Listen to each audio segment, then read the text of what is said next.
Hello and welcome to yet another week of Untethered Insanity with the VR Untethered podcast. I'm not Josh, and I'm not. That's Josh. It's been together too long. we're insane. So, all right, we have highlights, new apps that are coming, and news, and more good news. Oh, lots of good news this week. Yeah, and some of it is even good news. Which is better than the bad good news. Yes. Good news. Okay. The bad good news. Bad good news. We keep them in a separate pen. Yeah. The good news. Yes. So. Yes. What are your highlights of the week, Brad? My highlights of the week, as we had discussed before the show, I played The Room this week and really enjoyed it. Just really, really thoroughly enjoyed the graphics, the interplay of 80% of the puzzles. Oh yeah, the ambiance is great, and it is kind of scary. The ambiance is cool. It really is. Yeah. And it felt really good solving about half the puzzles on my own, and the other half of the puzzles were completely unreadable, much less knowable, much less solvable without the hint. It's kind of tough to just drop somebody off in the middle of some weird scenescape and just say, okay. Right. So yeah, it did sort of lack direction, and the hints were okay in the sense that at first they were general, but by the time you needed a second or third hint, it was sort of like not calling you dummy overtly, but sort of calling you dummy. By the third. Like in the, I forget if they did it in the movie, but I know they had it in the book of Chitty Chitty Bang Bang when they are falling off of a cliff and the buttons are flashing. Right. And corrector says pause going, oh no, what do I do? What do I do? And then the button changes to push the button, dummy. Yeah, it is sort of like that. By the time it gives you the second hint, it's not so rude. But the third hint, they don't even hint. Do this, and do this. It's like done. Except on the one puzzle involving the organ. It kind of does tell you what to do, but it's still not obvious when looking what it is they are talking about. Well, yeah, I also found that they had one piece that had to be removed from a different section of the organ and then placed on a completely different, even though it was shown to be out of its position, right. You had to take it out of that entire scene and put it into a different part of the scene in a different place where it didn't belong. Other than that, it made perfect sense. But I still do like the ambiance, and I like the fact that it does give you hints. So when it does get ridiculously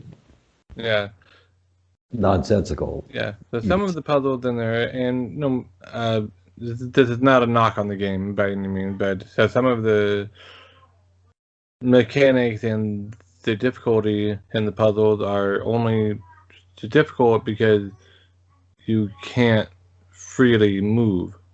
You are teleport only, and only specific to teleport spots. Right. So, like the one spot where it wants you to go into something, right, and then go out the other end to get to where you need to be. In real life, you should be able to walk up to any of those, go in, and then go out, and then continue. Yeah. I know. A lot of the puzzles are too obscure to just naturally figure out. Right. They do take multiple steps, and it's not like when you finish one step, you're immediately rewarded with the next one. Some of them just go really nowhere other than the guy who came up with the puzzle. And he came up with this step that's in the middle of his mind. Yeah. I do like how you are able to go inside of objects in the game, though. Like when you have the red crystal stuff and you... Right. And you change your size. Cool. Yeah, that is amazingly cool. When you change your whole perspective and you go from normal size to this tiny little thing. Yep. No, so I do like the mechanics of the Yeah. game in general. I enjoy the game. I enjoy the atmosphere, the graphics.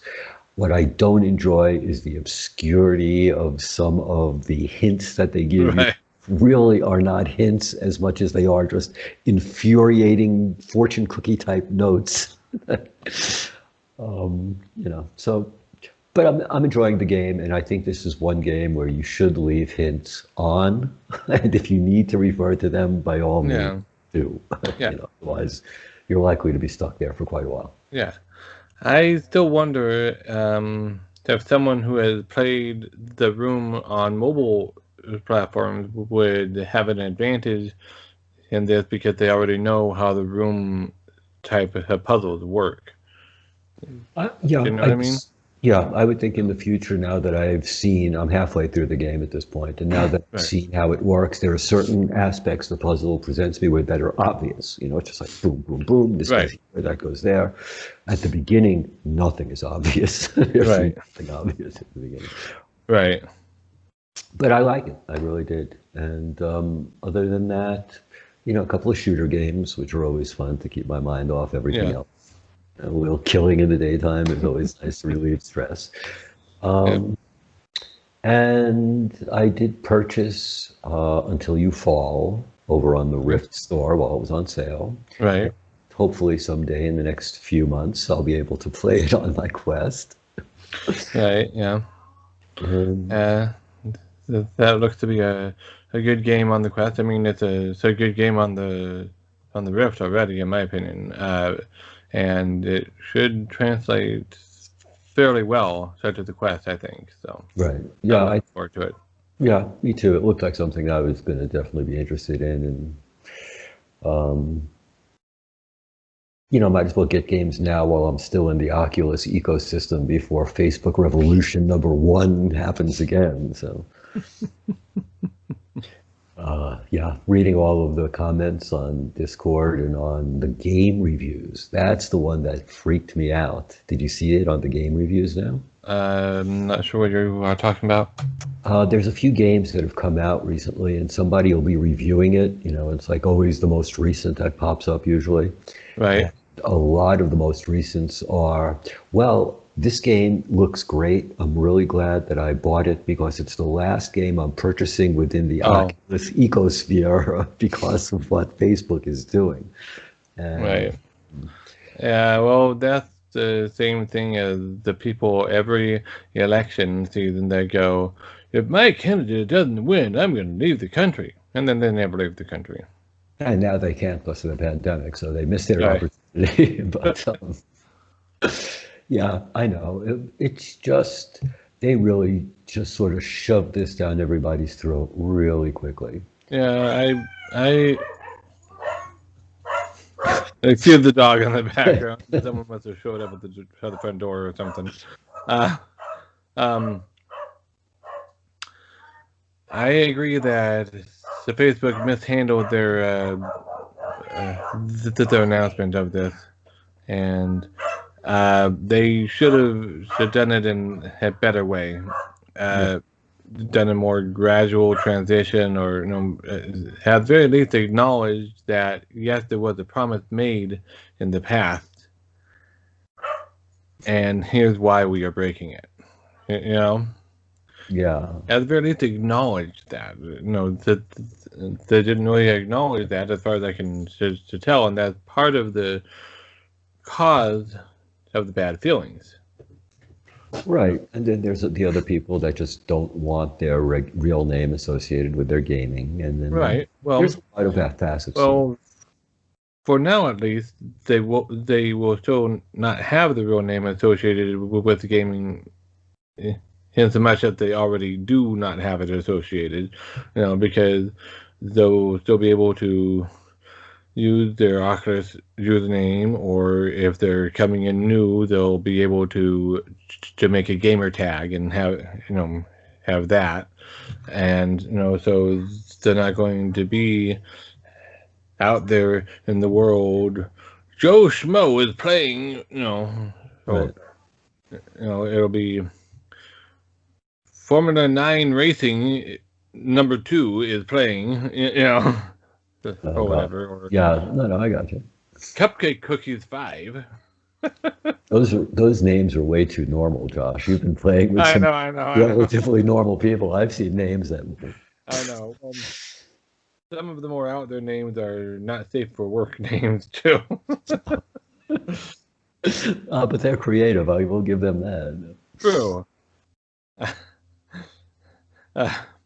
But yeah, so in theory, for a while, at least there's still that separation, even if it's only an illusory one, because the Facebook itself is still able to do that, but other people aren't gonna be knowing what you're doing. Yeah, it's going to be weird. Well, I did get my invite to Facebook Horizons, and yeah, you could see where this whole thing is going. Basically, it's going to become a social media platform. Well, yeah. They're just extending it into the VR, AR, Well, yeah. it looks like. So Yeah. it's just kind of weird to start up your Oculus app for the first time in 2 years, and as opposed to it just saying Oculus by Facebook takes up half the screen. It's like, Right. So, anyways, moving on to my highest now. yes. I played some Onward. There is a tournament that they are doing starting next week, going for 1 month. It's kind of like a test of seeing if 1.8 is okay to do tournaments and competition in or not. So they are doing a tournament for basically 1 month that got the stakes up at the last second by having $1,500 in prizes to put into it. So there will be finals at the end of it. So. And the team I'm on is entered in it. I hope we do well. I'm not expecting to get to the end and be the top player or the top team, but because we're all new to the game, and there will be people in there that are not new to the game.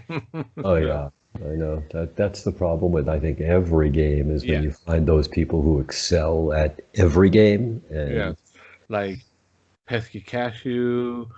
yeah, let's not forget Falibu Yeah. or Yeah. Royal Kith or Alacaunet. Yeah, it's Yeah. A lot of people are really good at games, and you tend to see the same 5 names at the top of the leaderboard all the time. So yeah. right.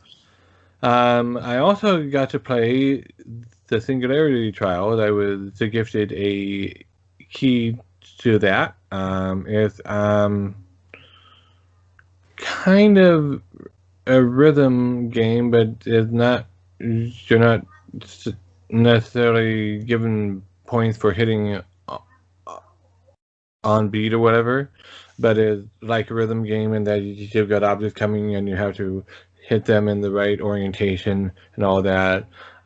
You are given a sword, and there's a story mode for you to progress through, and you can choose between 3 different factions. It's set in like a future sci-fi apocalyptic world sort of thing where there is a colony on Mars and Earth, and I think on to Titan or something, and there's conflict between them, and so but you have a sword, and you can to dual wield once you earn enough in-game coin to purchase a second sword. And there are balls coming at you, and you have to slice them that way or vertically, diagonally, whatever. And then there are other objects coming at you that you don't slice. You bounce off of your shield, which is on the back of your hand, and you get points if you balance them into targets that are on the back wall facing you. And it's very hard to aim them. I imagine. And you get enemies coming down as well that come out and move around and shoot at you. And you can block with your shield. And you can also use them as a target for the obstacles coming at you that you have to bounce. So you can bounce an obstacle into one of them, and you get a whole bunch of points. Sounds a little like Space Pirate Trainer, but different. Well, yeah, it's not coming up and going. It's just coming in a line at you like in a rhythm game. Right. So, I didn't do a video when I played it, but I need to go back and do it and record a video for my channel. So, also from Joyway, the makers of Stride, they also have another game they are working on called Time Hacker, and they posted that they have beta keys for that. So I went and I tried that real quick, and it's a kind of like a time stall situation where you can stop time and then rearrange things and whatnot. But you are trying to prevent the bad guys from shooting you or shooting the hostages and you. Mm-hmm. Okay. So you stop time, and then you can take over some of the bad guys, and then turn and shoot the other bad guy, and then before the bullet reaches him, jump into that one, turn around, shoot that one, and then you should jump back into your own body and go, oh, they just killed each other. Okay, and that's on the easy level. Right. On the hard level, there are people that you can't jump into and you can't pick up and move, and there are hostages that you have to move away, and things you can blow up and whatnot, and it gets more complicated. And what's your review? Is it fun or is it?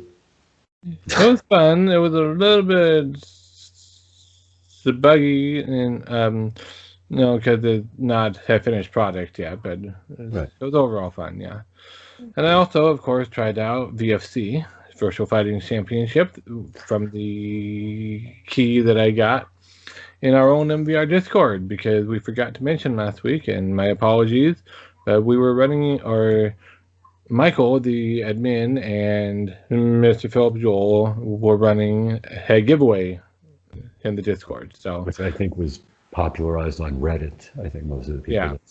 Yeah. I won a key for Virtual Fighting Championship, and I tried it out yesterday, or the day before, rather. And I was interested in joining the tournament that they have going in it that started on Monday, but it started on Monday before I got it. And it turns out now they are having issues with their transport provider, so multiplayer is currently not working until they get that fixed. So the tournament's on hold anyway. And what Virtual Fighting Championship is basically is like Thrill of the Fight, is a fighting game, but it's a multiplayer, cartoony, over-the-top avatars, and you have powers and you have combos, and it's supposed to be kind of like a first-person Street Fighter feel to it. Because you have combo that is like a straight punch, and then any punch does one thing, straight punch, any punch, straight punch, hook. All those are different strengths or different powers or whatever. So one thing that I found cool about it is, unlike Throw of the Fight, it detects the back fist.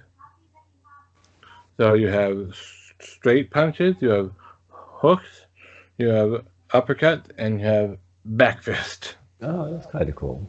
Yeah. I was going to say, it sounds a little like Path of the Warrior, but Path of the Warrior was not based in like a boxing ring. Path of the Warrior was Yes, I know. Yeah. That actually was like an arcade game where you're moving through a level. So this is more like Street Fighter, where you're just where you are. You're not a platformer moving along, encountering enemies. Okay. So they come to you as opposed to you having to... No, a match. I'm here, you're there. We are fighting each other. Then round 1 winner. Okay, just start again. You're there, I'm here. Round 2 winner. Okay. Have you ever played a Street Fighter game? Yeah, I have. Or Tekken, or yeah, I have. Yeah. They don't come to you. You're just boom there in the arena. Right, but they were side scrollers, so. Well, you were looking at them with one here, yes, and so fighting that way. This is the first person, but it's the same idea. You are in the environment you are in. You're not walking along and, oh, hey, an enemy, Right. So. Okay, so it's always a match between two people. It's always a fight. Right. And it does have a single-player offline mode that's a little bit buggy right now, unfortunately. And it has a training area where you can race. And you race by running... With your arms. Yep, swinging your arms while you are pushing forward, and you turn by actually turning. And it's just like a high school racetrack, in oval shape. Mm-hmm. So, or an oblong rather. Well, it could be oval as well. So. Yeah. So, anyways, that is Virtual Fighting Championship. I like it so far. It's fun, and my shoulders and my upper arms are still feeling it even after a couple days. Okay. So it's a workout game. That's great. Yep. That does seem to be an emphasis on a lot of the games that are coming out now is, what degree of working out do you get from it? Right. So, now let's go to the new releases. We have Cookout, a sandwich tale for $20. Yeah. You get to feed werewolves and other animals too, it looks like. Yes, and the jokers will try and steal your food while you're making these delicious sandwiches for all of the inhabitants of the forest fantasy filled. Yes. Yes. I noticed, I watched a little bit of a gamer tag live stream of it, and periodically they'd have to turn around and throw things at the animal at the window. I think it was you actually that said it reminded you of Space Team with food. Yeah, but a little bit less sabotaging because there's nothing breaking down.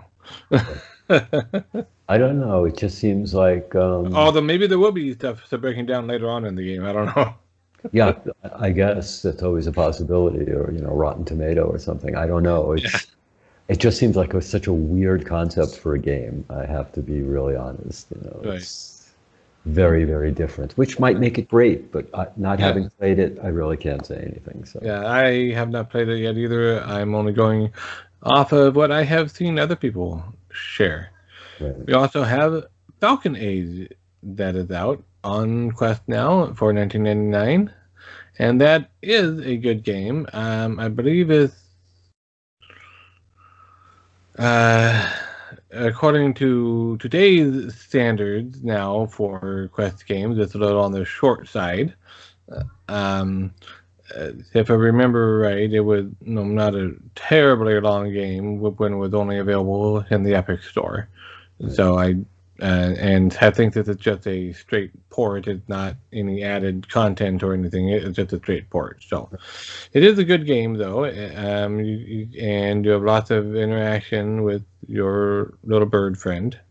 So Right. As a matter of fact, I understand that probably half of the time you're playing, you'll be playing with your bird friend as opposed to actually the game, because the bird Yes, some kind of cool stuff there. yes. Um, Once again, I don't know. It looks a little gimmicky. Well, I watched an entire playthrough of it from a wolf in VR. Mhm. He so breaks it into like 30-minute increments, about the 30 minutes, 45 minutes. Um, and it was like 4, maybe 5 episodes. So, not that long a game, Right. but it's a decent story. There are areas where it could be improved, but for when it came out, it was pretty good and really kind of actually sort of advanced in some ways with the interactions and whatnot. Right. You know, so Well, that's just it, though. I think a lot of the games that we're seeing, really a lot, are ports. And 2020 has sort of been a year where we've seen some good games come out for the Quest, but they really are based either on ports or based on a previous game from PC VR. right. So it's Oh yeah, almost we've got a this. lot of those. You're right. We also had Spatial come out this week. So this is the one where you can do a scan of your face for the avatar. Not Right, Spaces, but Spatial. exactly. Well, no, Spaces, that was the last thing they had worked on when they were before Okay. Apple acquired them. But yes, I know that they were working on the arcades as well, and they were Yeah, working on individual workspaces, pretty much everything to make everything yeah, personalized. yeah. So I tried out Spatial last night. Oh, and by the way, as an aside, people need to start getting more creative with the names.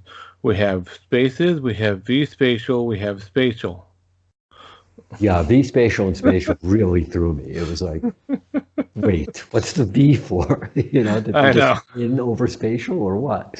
So yeah, that one threw me. But spatial looks really interesting. I Yeah, downloaded it last night. I haven't had a chance to go in yet. yeah. It's um kind of like the remote desktop apps, except you're not doing a remote to desktop. It's all within the app, and you have a relatively small area you can actually move around in.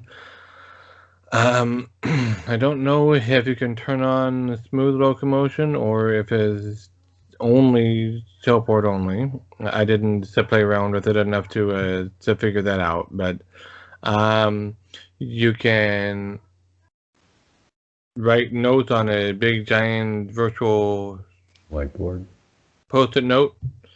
You can set up like idea and vision board. You can pull in 3D models. You can pull in web pages and videos. um, and it looks like it's pretty well done on that. I had to use an older photo of myself, so I don't have a beard on my avatar, and I look like I'm going and looking slightly up all the time instead of straight. Is that because of the position on the avatar or the position of the No, picture? I don't know, because in the image I was looking straight at the camera, but I don't know. So, It but looks really impressive. that could just be what I look like to myself when I'm looking in the mirror, and if another person looks at me, I'd be looking normal. I don't know, but um, I did run into a couple issues with the basic interactions. Um, I grabbed one of their sample notes that had a this or this and a check mark thing on it, and I drew a check mark, and then I put it back, but um, there wasn't any tutorial saying if you hit the X, that means you're done and it stays there and walk away, or hit the pin button if you were done with it. So it started following me around like a lost puppy and getting in my face. I had to move it again. It got back in my face. I had to move it again, and then I couldn't pull up the clothes or the pin or the done or the markers on it. I couldn't pull anything up on it anymore.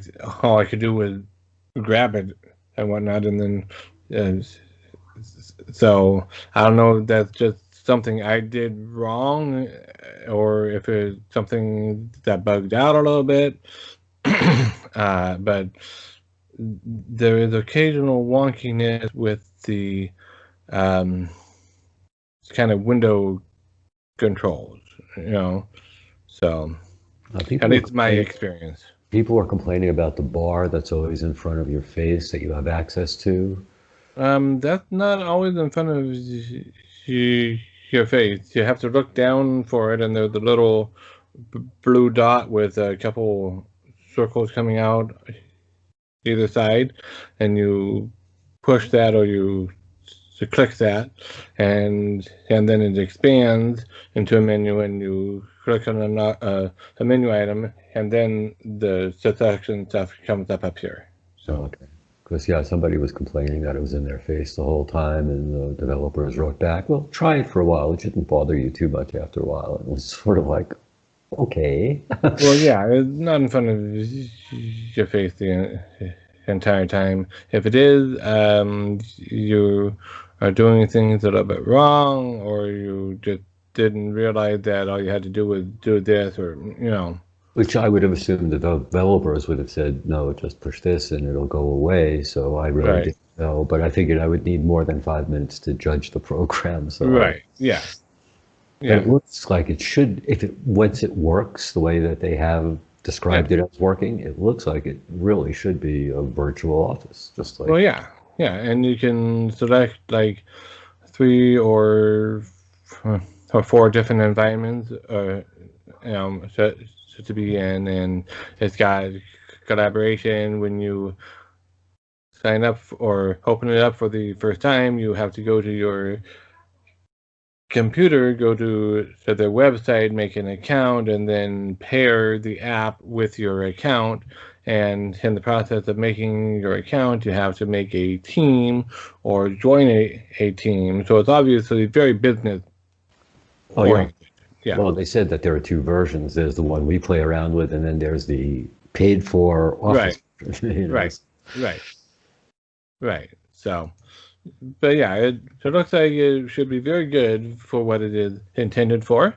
The occasional wonkiness with the controls may well have been operator error. I admit that, because I was new to it, obviously, Obviously, and just a matter of getting used to it. So I would think that you would need a full basic tutorial to get the idea of exactly what's happening. Yeah, well, it's got a short video tutorial for the main things, but if they walked you through every little nitty gritty, it'd be like a 2-hour-long tutorial, I'm sure. Well, I know, it'd be like somebody on a walkthrough office. Here, let us show you everything you could do here. Put away the next 2 weeks, and we'll show you. So. Exactly, yeah. So, our upcoming titles. I don't know that we have anything coming out this next week or not, because the upcoming titles I know about, there's only one that I have a definite date for. Unless you know something I don't. I probably know a few things you don't, but I'm not sure that I know, particularly in this case, what it is that we were discussing. So, no, I haven't seen any. I haven't really been paying attention, to be honest with you, because I've been paying more attention to what's going to be coming out of this Facebook Connect 7 that there are 8 or whatever it's going to be. Actually, Facebook 1, but so I've been paying a lot more attention to that than the new games. Still checking them, but I still have so many games left in my library that I haven't even touched yet. So we have Cubism coming out. That was a game that was on SideQuest, and it's a puzzle game where you have to take kind of like Tetris-like blocks and arrange them in the right way to form the shape that it wants you to form. Right. It's kind of like Canoodle, but with Tetris-style blocks rather than spheres. Yeah. Yeah, and it on SideQuest it had hand tracking, which was a little janky because the interaction, really interacting with anything smaller than about an inch with hand tracking gets really finicky. Right. So, and trying to turn it and then turn the object, and you'd have to keep turning it, and then you'd let go and it'd stick to your hand, or so the controllers are more reliable. That's and good. For now, this is only going to be controllers, although I believe they said that they are looking at adding hand tracking back in the future. So, yeah. Yep, and it's going to be coming out September 17th. So, 2 weeks.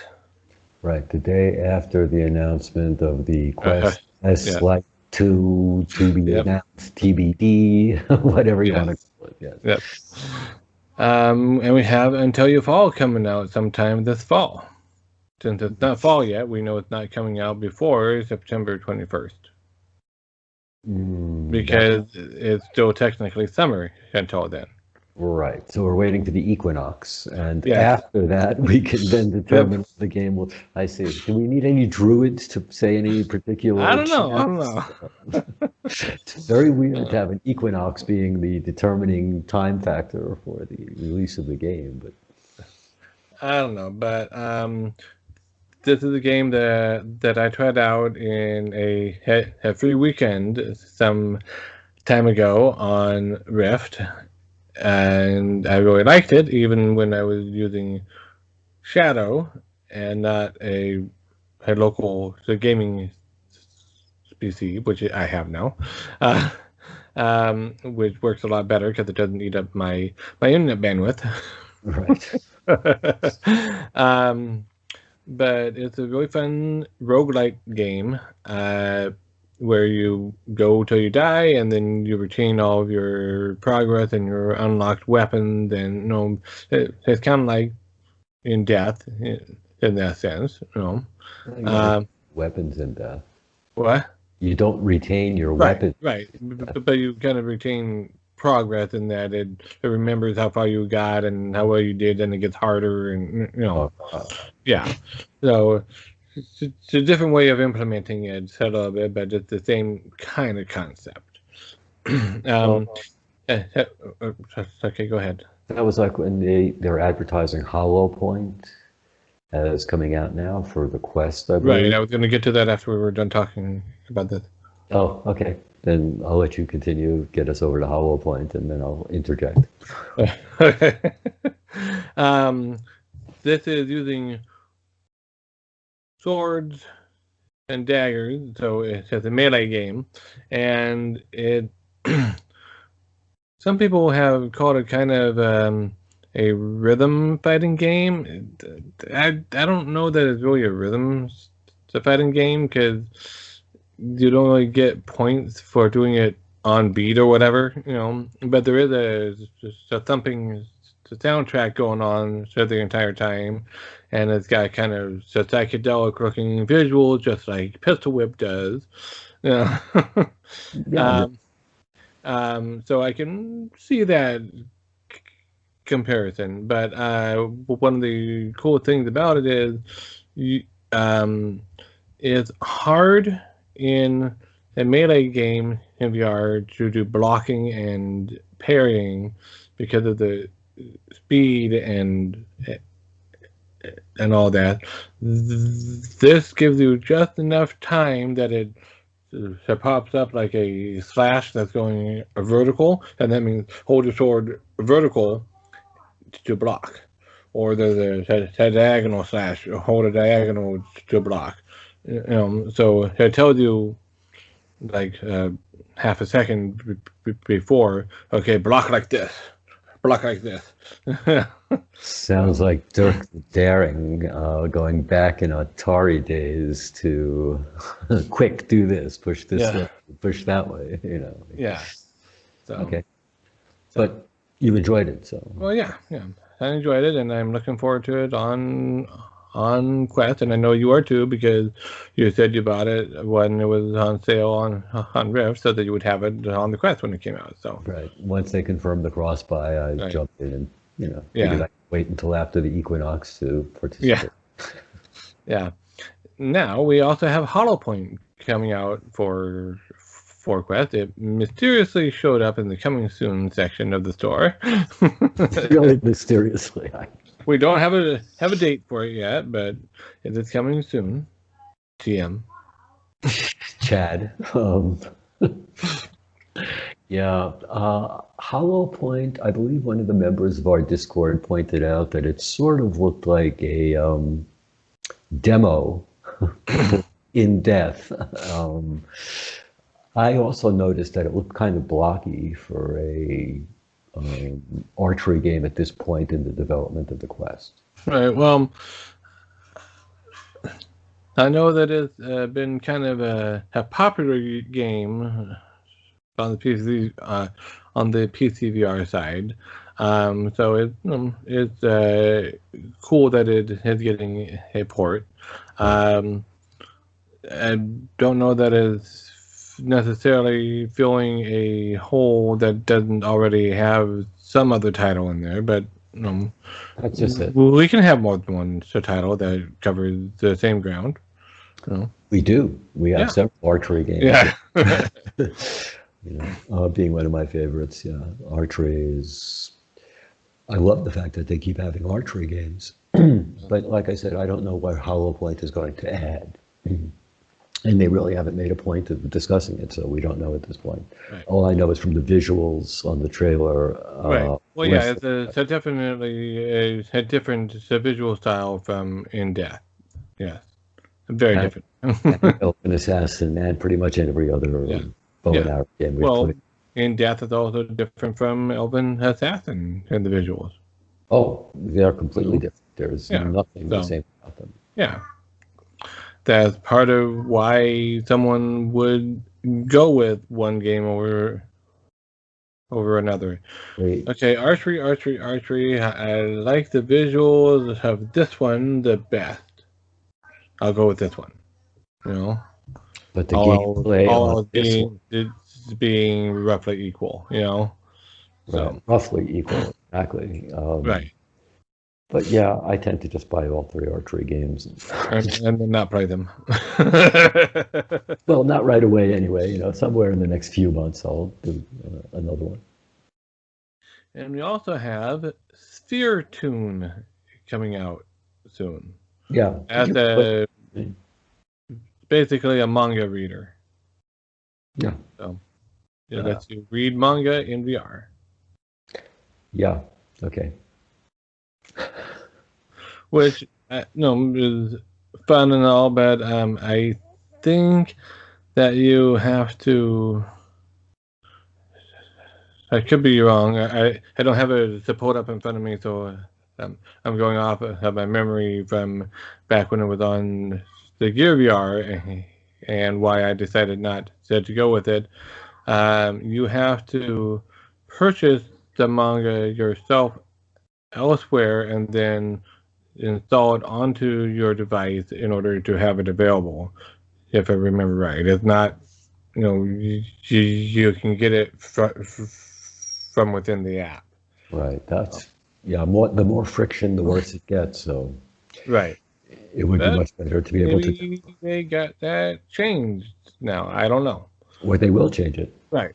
Who knows? So moving on to news. We have Facebook AR glasses wanting to give people Superhearing, which I, being a hearing impaired person, am all for. I want to be able to listen in on the conversation 5 tables over at the restaurant. But they're not going to let me because they're going to make sure the privacy stuff don't let me use it to spy. Only Facebook will get to spy on stuff with that. I won't get to. Right. They're going to make their microphones that much better so they can hear what you're thinking.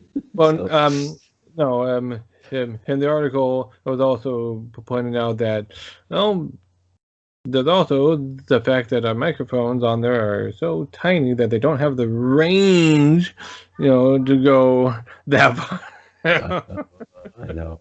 But it's an interesting thing that they're going to delay the production of their AR glasses, which are now in competition with several other people that are ready to release, in order to be able to increase the volume, which I would have thought would have been a great add-on. Not increase the volume necessarily, but increase the algorithm so that you are better able to hear the person you are trying to hear. And for me, that would be a big boon, because there are hearing aid devices that are working on that also, but that currently involve having an electrode stuck in your brain. No thanks. Invasive, yeah. Talk about immersion. Yeah, I know, right? And that, how those ones work is it looks at the brain waves in your auditory region, and your hearing aid hears the actual sound waves, and it matches it up so that the brainwave that is receiving the most mental focus from you gets amplified, and the others get filtered out by the aid, which is kind of cool technology if you think about it. Oh yeah, no, it's definitely cool technology. Yeah. It's sort of like doing the same thing for your eyes and having you be able to eliminate everything that's extraneous and be able to pin it into something. Right. So.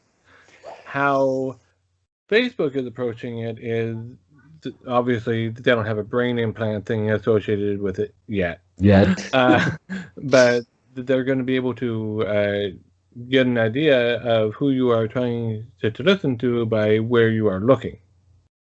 And so they're going to try and extract that information out because of directional cues on the microphone, and go, okay, is that voice, let's amplify that voice, mute the other voices some, so. Right. Yeah, hopefully they'll get somewhere with it. And of course, better directional, positional audio in the games, and because it'll the research in that is going to affect VR also. Oh, so VR, AR. Yeah. It's sort of like in WR. Right. I don't want to step on anything, but it's like Apple adding the thermal imaging to their glasses now. It's like, okay, we're going to be Superman pretty soon with thermal imaging. It's like superhearing thermal imaging when we have X-ray vision and heat rays coming from our eyes. That will be kind of cool. Yeah. Yep. And in other news, VR usage has now been linked to physical and cognitive improvements. This is an article from VR Fitness Insider, where they were discussing briefly some research kind of corroborating a known effect already of mental rehearsal. Mm-hmm. You do get actual physical benefits and gains from merely mentally rehearsing exercise or sports practice. It's not the same, obviously, as if you're actually doing it, but you do get some. And in the research, they had people seated, and then their avatar would be walking and then running and then walking and then running, and they found that the heart rate of the person that was sitting was matching the activity that the avatar was doing. So when they were running an avatar, their heart rate sped up a little bit. Mhm. So, and that can help with rehab. It can, so it's interesting and good, and it kind of, in my opinion, largely a confirmation of what we already knew, Right. It But sort of sounds like a VR version of biofeedback. yeah, kind of, yeah. So, and in related news, kind of, we have from Science Direct a meta-analysis of the impact of augmented reality on students' learning gains. I'm not going to read the entire article. I'm just going to read the highlights of it. Highlights are: we conducted a meta-analysis on the impact of augmented reality in education. 64 quantitative published journal papers written from 2010 to 2018 were coded and analyzed. Augmented reality has a medium effect on students' learning gains. Bachelor students are the ones who benefit most from augmented reality systems. Engineering is the field of education that most benefits from augmented reality systems. Okay, so a bachelor's in engineering is what you were aiming for with Yeah. this. Well, Okay. I didn't read the entire paper yet, but I think that what a lot of us want to hear is that it has more than a medium impact and that it's across the board. And I wonder how much of the results of this are because of the other studies being limited in where they were researching. Right. What I was going to say is there's obviously a bias in the original research along Right, the way from 2010 through 2018, right, and then the bias of the people analyzing it in 2018. So, right, it's like you're saying that the two fields that benefit most are people that need further learning, like in a bachelor's degree, and that need intricate learning, as in engineering, and need a more complete understanding than right, a general understanding. So, in right, other words, the more you're trying to learn, the better AR is suited for you. right. Well, yeah. If you want to generalize it, yeah. The more complicated the subject is to visualize without an aid, Mhm. having an aid to visualize it in 3D is better than trying to rely on a drawing Of course, I mean, that's or just a the way verbal human description. works. You know, Exactly. We so we yeah, work better when things are yeah, imprinted on us. So yeah, yeah, and it has been known to help with understanding math also, especially math involving volume in 3D spaces. You right. know, Yeah, yeah. When we were in school and trying to visualize volumetrics and right, cylinders and things like that, now you could actually visualize and right, see. right, So yeah, I think that as far as learning goes, they are really just starting to touch the surface of what could be done yeah, with VR and yeah, AR. So, yeah. In other news, Enreal secures $40 million in Series B funding. Series B is the second round of funding after they've already proved themselves to be technically out of the startup stage and in general, mhm. and is less risky for the investors. So, in Yeah, theory. in theory. Exactly. It's all, at this point, it's all in theory because things are being developed so quickly. And what's happening in tech has sort of been, I guess, submerged beneath what's going on with the pandemic, when we're talking about science and everything else. But yeah, the technology that I keep seeing and the patents that they keep coming up with and the wave technologies that they're going to do with glasses really does make everything we're doing now seem kind of archaic Right. compared to what we could be doing. So, Right. Yeah. I say good luck to Unreal.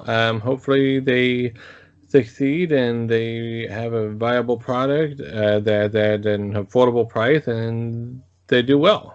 You know? why Korea? Why Korea? That's my question. Because it's Korea, the home of Samsung. What I even think. I was kind of surprised that it wasn't released in other parts of the world as well. Yeah. Because Unreal, if they want to jump on everybody else, better jump.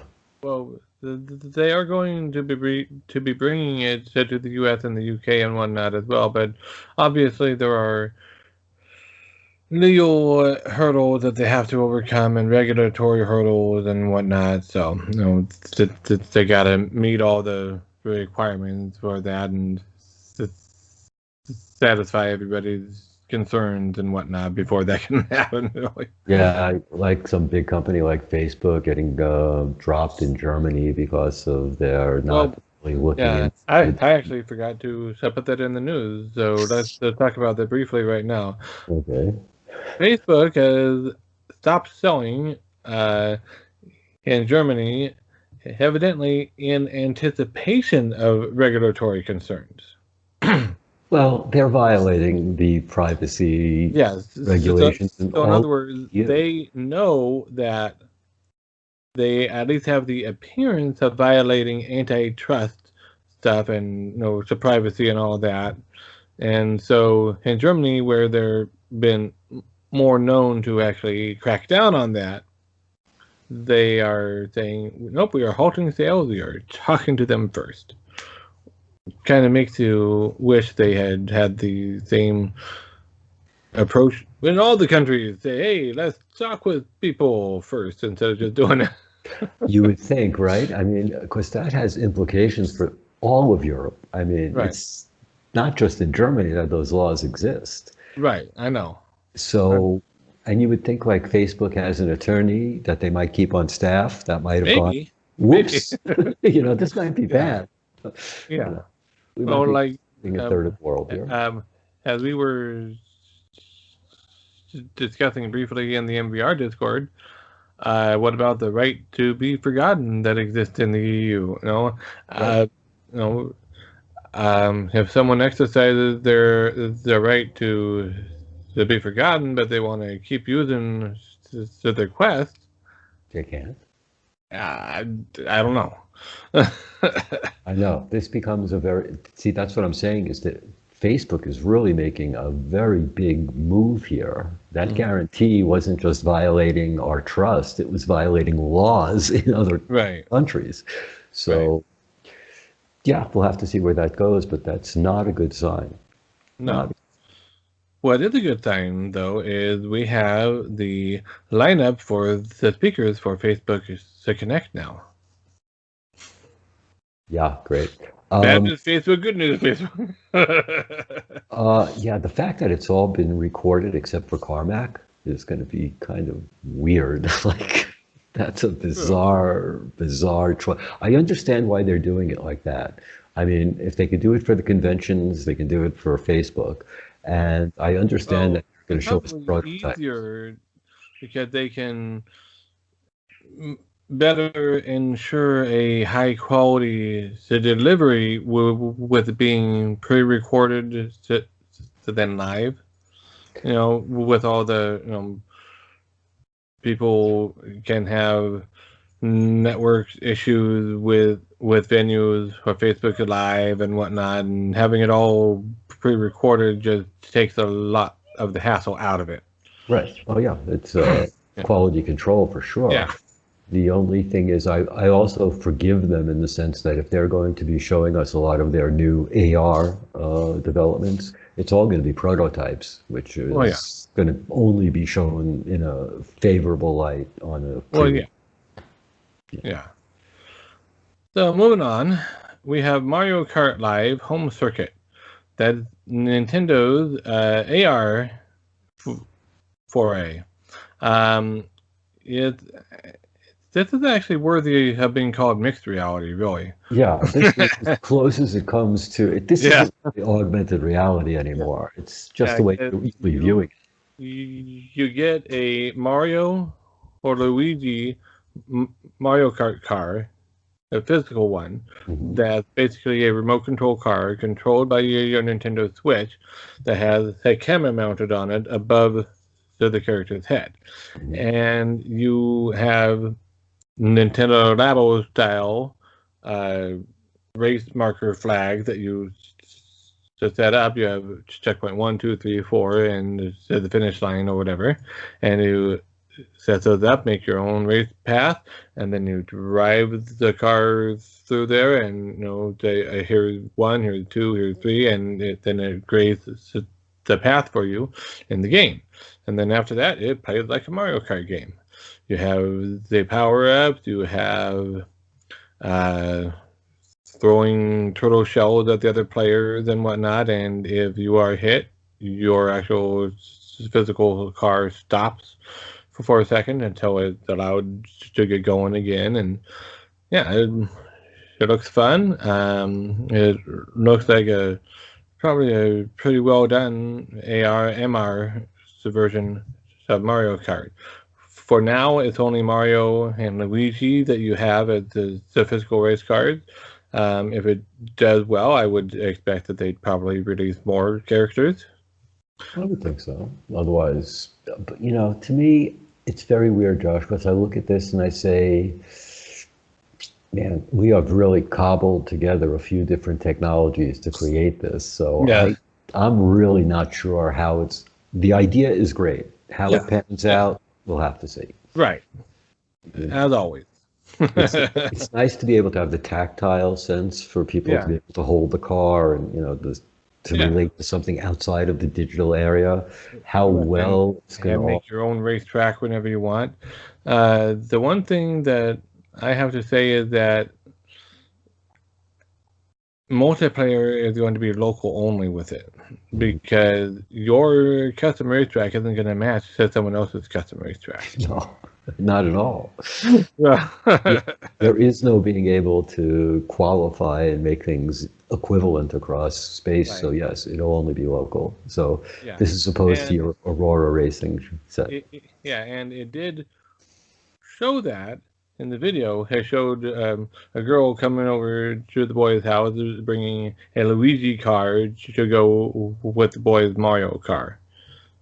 So, and they were racing together on the same track. So, but yeah, it looks like it could very well be fun and well done, but we will have to see how well it actually works in reality. Exactly. I would think this would be the kind of thing for AR glasses. I'm really not sure how you're going to do this. Well, yeah, there have been a couple AR racing games already on the phone, which is cumbersome, Right. But, that's what I'm saying. So to me, it seems like if you had the glasses and you could see the car and be able to drive, well, that's great. But not being able to see the car because you're trying to view it through the headset, through the phone, and then right. It seems like a little. Yeah. In other news, Cedars-Sinai has received $3.75 million in National Institutes of Health funding for VR back pain therapy research. They are doing a comparison of sham VR and then two different types of VR. One is a distraction therapy VR, and the other is an immersive, task-oriented, or goal-directed VR. Mm-hmm. So it's pretty cool. I like that they are continuing to research in that area because that's important. Agreed. Yeah. And now moving on, we have Niantic and their Planet Scale AR Alliance. Grandiose name, but they have partnered with actually pretty much all of the telecoms in the world, and they want to be able to what? Once you hit Telcel, you've pretty much hit every Yeah. place. Or, Yeah. So, and they want to be able to have a global platforms basically for people to use to make geolocated AR stuff. So, which is definitely the yeah. future. I Yeah. just don't know how it's going to. We've talked about this, I think, before, where who's Briefly, going to hold so this is new. right, Yeah, but it's just a little bit of an update to it. right. But yeah, we've discussed how AR will eventually overlay the world, and who will be the one to control what you see will be the one that's controlling what you're viewing it through. Right. They'll hold sort of the deed to where that AR can be Right. located. So Right. yeah, it'll be interesting. It's nice that people are still progressing along that line. I think it's Yeah. going slower this year than it normally would have gone, also because of the Yeah. pandemic. Yeah. Um, we also have VR Trends magazine is almost ready to be shipped out, I believe, or is getting close to that point. That is a magazine created by the Bearded Bard, who I believe recently became a Facebook employee, right? I think so, yeah. Yeah, The bearded board or the three bearded board? the Bearded Bard. Okay, THEE. gotcha. The E. VVB. So, yeah. It looks like he's got a few uh, good minds lined up for the articles in there and whatnot, and he's already working on the next issue. So I wish him luck with that. Yeah, it's going to be an It's interesting book. hard to launch a physical magazine for such a niche market. So, you know. I remember when Omni launched. I don't know if you remember Omni magazine, Mhm. science and science Right. fiction. And it was probably the best magazine on the planet for 2 years, and it bombed totally Right. because it didn't hold the interest of people that should have. So Right. I'm hoping that this does. It's just that Yeah. most people in VR are probably in VR and not reading about VR too. Right. Right. I used to contribute a couple times for an e-zine put out by writers for writers, and it went on for like what I want to say 3 or 4 years at least, and then eventually it too petered out, but it went on for a long time. So, and it was hard, even though it was an e-zine. It's even harder when it's a physical one. So I wish him luck, and I hope it works out for him. Yeah, it'll be nice Yeah, to see something like that actually spread so that people don't need a VR device to even read it. But right, right, right. Um, in other news, I ran across this. There is a device called a Sunu or a Sunu. I'm not sure which way you're supposed to pronounce it. Band that uses haptics and echolocation to basically provide object detection for blind people. So it's kind of like AR for blind people. right. The person who shared it to build it as a way to help them socially distance. I don't know if that's the official purpose of it or not, but Well, I guess it would aid in that, yeah. yeah. But does the person in front of you have to wear a tracker so that you know Well, that? no, it uses echolocation and Right. sonar, and it buzzes your wrist, when things are within a certain distance of you or whatever. So, Yeah, this seemed to be a very obvious point that yeah, VR and AR would be able to take over is helping people with either hearing problems or visual problems be yep, able to determine what's in the room with them on a yeah, different scale. yeah, And that will go far, I think, really. yeah, Because, yeah, yeah, without using the Neuralink, it still can provide a way of seeing. yep, yep. Other news, music designer smart glasses are going to be coming out in 2021.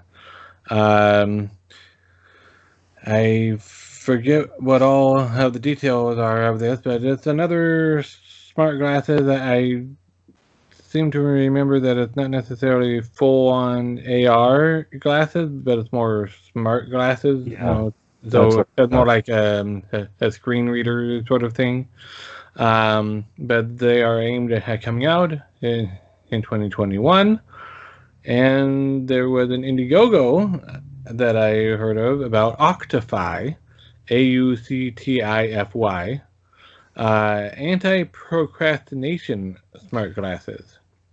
I thought that was They, part of the Vuzix, but okay, I guess yeah, I read they them. have cameras on them that can detect what you are looking at, not necessarily how you are using it, but what you are looking at, so that you can have a report at the end of the day. You spent 5 hours looking at your phone, 2 hours looking at your laptop, 1 minute looking at a physical book. And it'll And also signal you if yeah, if you're focusing on something and your eyes move in a different direction. It's like, hey, buddy.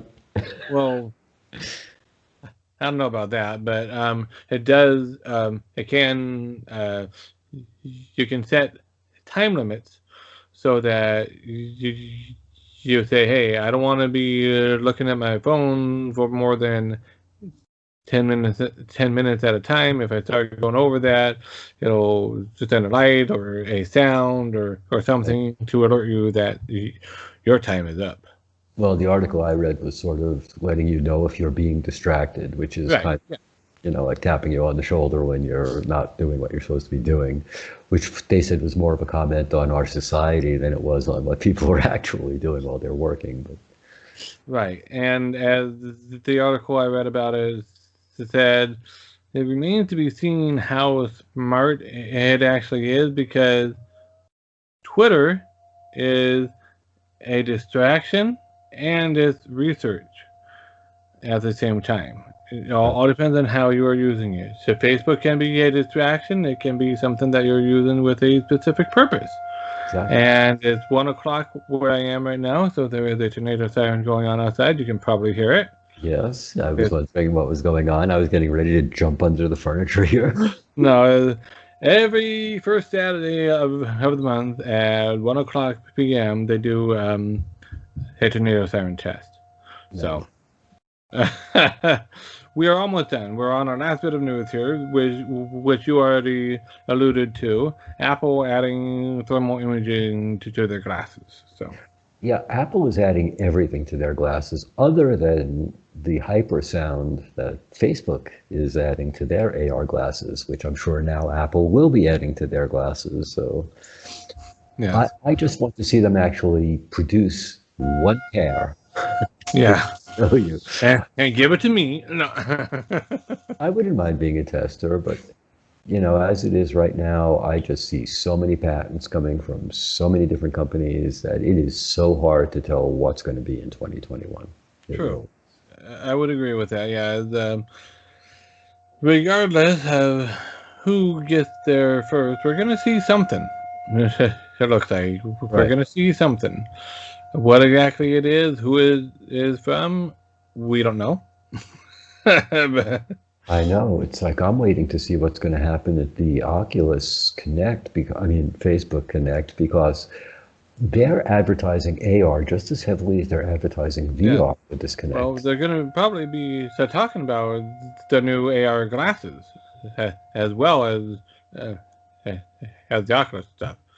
So Yeah, I'm just wondering which one they're going to put on well, the other thing we didn't discuss, and then we can use this as the last thing, which is the fact that Oculus Quest is being delisted in yes, many department stores yeah, now. 2 weeks before Oculus Connect. Right, before the new face box gets introduced.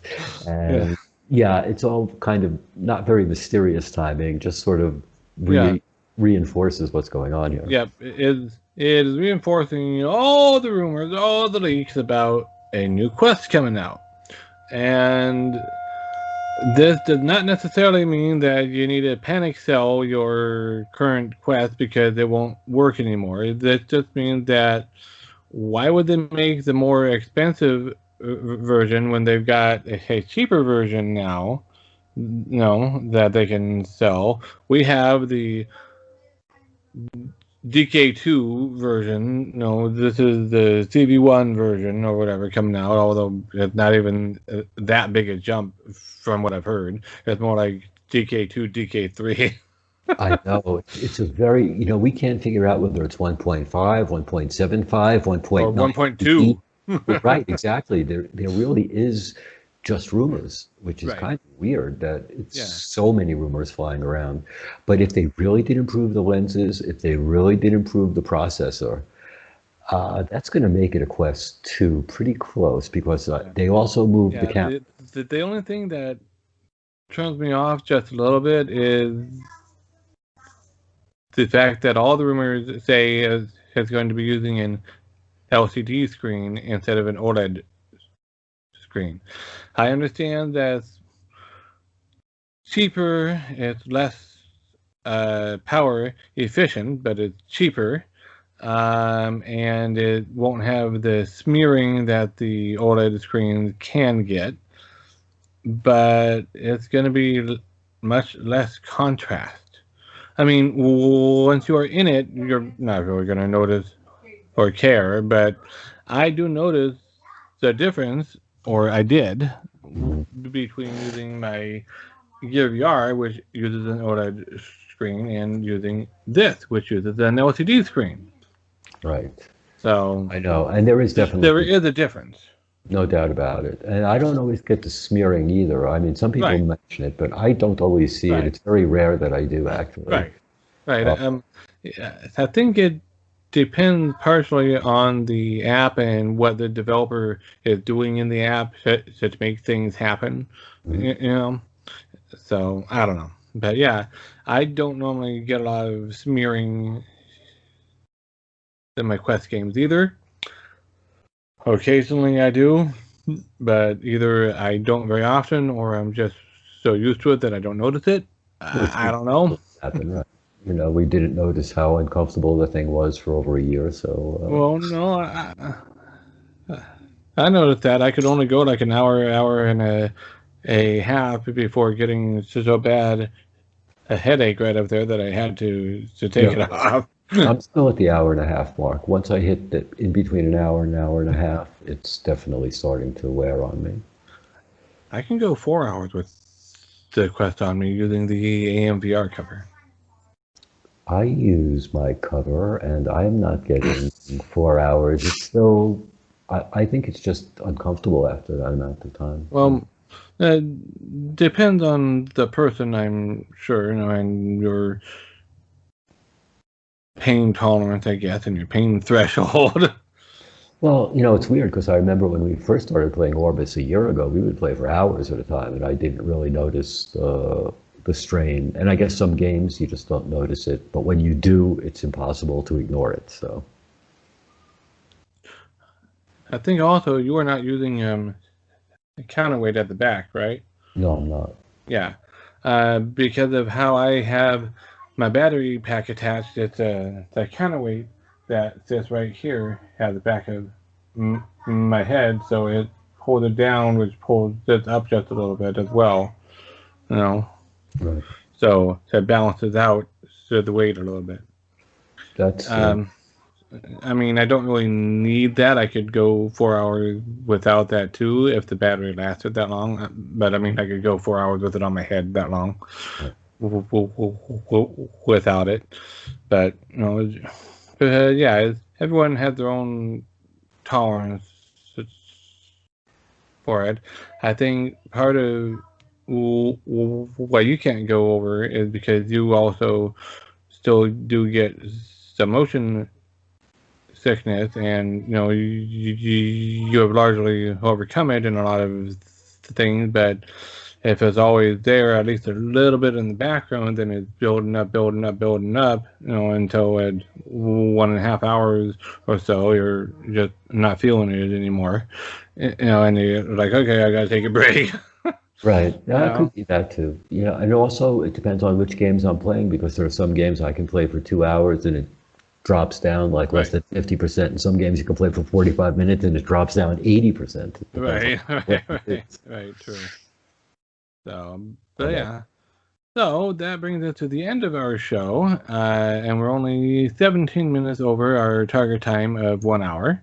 So that's very good. If you had seen the list that we were going through today, this should have been a 4-hour show. So yeah.